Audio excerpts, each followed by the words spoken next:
En el verso 8 dice: estos son los nombres de los valientes que tuvo David. José-Basebet, el tagmonita, principal de los capitanes. Este era Adino el esnita, que mató a 800 hombres en una ocasión.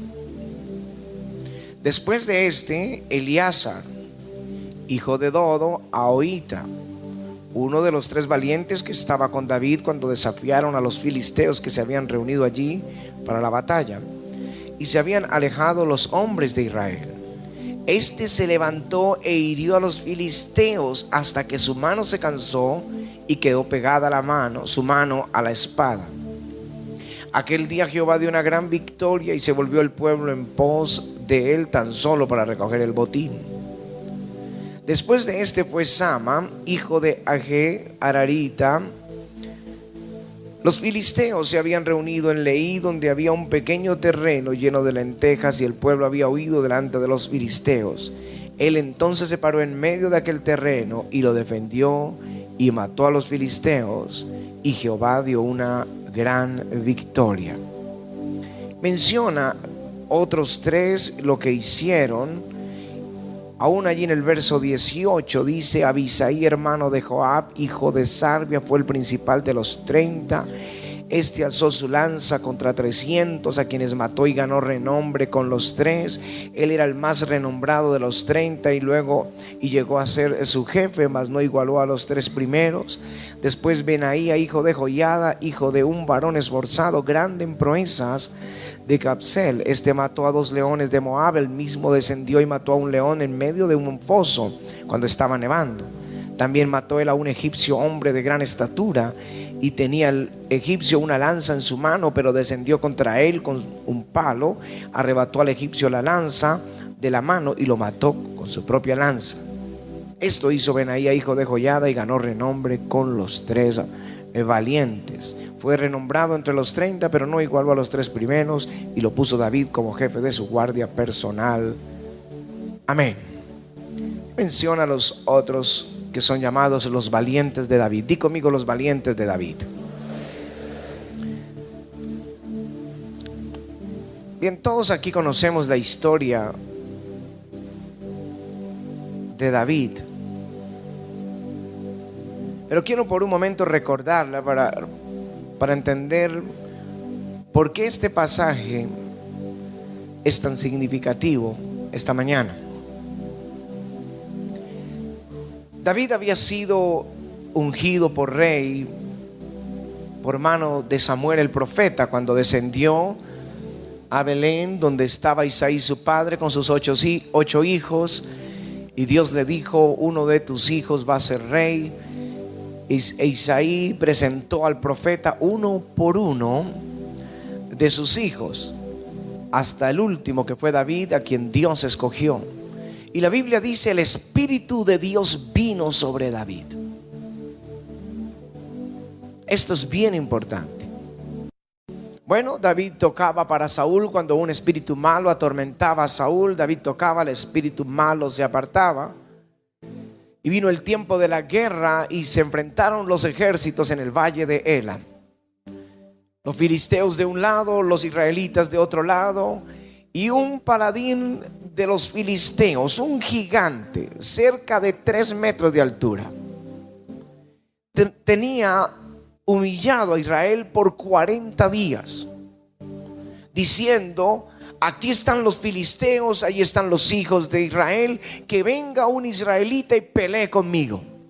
Si él me vence, nosotros los filisteos seremos siervos de los israelitas. Si yo le venzo, Israel será siervo de los filisteos. Hoy he desafiado los escuadrones de Israel. Hoy he desafiado a los israelitas. Y todos se escondían.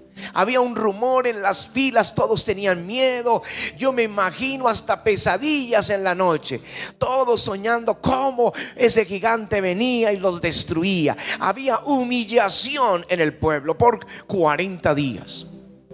David no estaba en el campamento. David pastoreaba las ovejas de su padre Isaí, pero su padre le envió para ver el estado de sus hermanos. Y vino David al campamento, y donde estaban las cosas guardadas dejó lo que traía y se metió en medio de la fila de la guerra. Y vio semejante humillación. Y mientras veía ese gigante blasfemando a Dios y haciendo temblar al pueblo de Israel, se llenó de celo y dijo: ¿qué harán al hombre que venciere a este filisteo incircunciso? Porque ¿quién es este incircunciso para desafiar los escuadrones del Dios viviente? Y todos se sorprendieron, porque eran palabras diferentes a la que los demás hablaban en las filas. Así que fue notorio lo que él dijo, y vino a oídos de Saúl el rey, y llamó a David al campamento y le dijo. David dijo: déjame ir, yo lo puedo enfrentar. Dijo: tú eres un muchacho, Saúl. Saúl le dijo: eres un muchacho, y él es un hombre de guerra desde su juventud. Dijo: pero yo soy pastor de ovejas, y he tenido que enfrentar el león y el oso para arrebatar cuando toma una de mis ovejas. Y si se levanta contra mí, entonces yo le tomo y le hiero. Jehová, que me ha librado del león y del oso, me librará de este incircunciso. Y fue permitido ir a la guerra. Y fue David con una honda, 5 piedras en su bolsa pastoril. Y el hombre lo vio, y lo vio tan pequeño que lo menospreció y lo maldijo. Y David le contestó: tú vienes a mí con espada, con lanza y jabalina, pero yo vengo a ti en el nombre de Jehová de los ejércitos, el Dios de los escuadrones de Israel, a quien has tú desafiado. Y lanzó la piedra y mató al gigante. Dice que con la espada le quitó la cabeza. Cuando David tomó la cabeza, y vino este niño al campamento trayendo la cabeza de un gigante, un niño con la cabeza de un gigante en sus manos, todos se preguntaban: ¿quién es este? Las mujeres gritaban en danzas y con panderos: Saúl mató a sus miles y David a sus 10,000. Un hombre con una visión diferente, un hombre ungido. Pero esto causó celos. Saúl lo vio con malos ojos, y en un par de ocasiones quiso asesinarlo. Y la Biblia dice que David fue y se escondió en la cueva de Adulam. Y la escritura enseña: y se juntaron con él.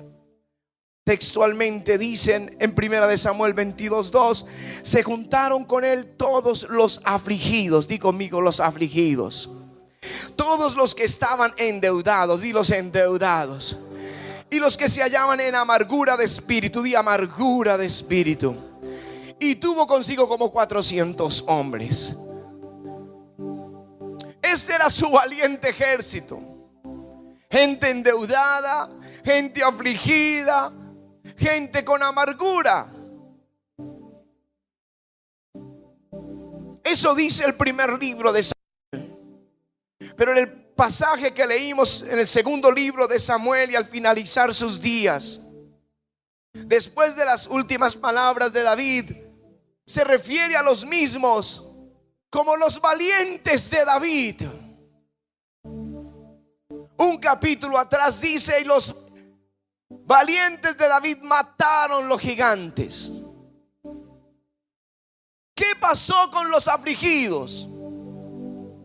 ¿Qué pasó con los endeudados y con los de amargura de espíritu, que ahora son llamados los valientes de David? Enfrentaron batallas increíbles, sorprendentes victorias le dieron a Israel. ¿Dónde cambiaron estos hombres? Bien, de esto es que quiero hablar a cada uno de ustedes esta mañana. Esto es amistades estratégicas. Di conmigo: amistades estratégicas. La influencia de un hombre ungido sobre otros hombres, los cambia de una condición de afligidos, de gente derrotada, y los convierte en los valientes de David. Amistades estratégicas. Quiero que esto no lo tomen tan a la ligera, como cuando el papá le dice al niño: búscate buenos compañeros en la clase. No es un juego. No es un juego, es un consejo que damos los padres a los hijos, pero no es un juego. Esto va a marcar el destino. Eso va a ser la diferencia en el futuro. Amistades estratégicas.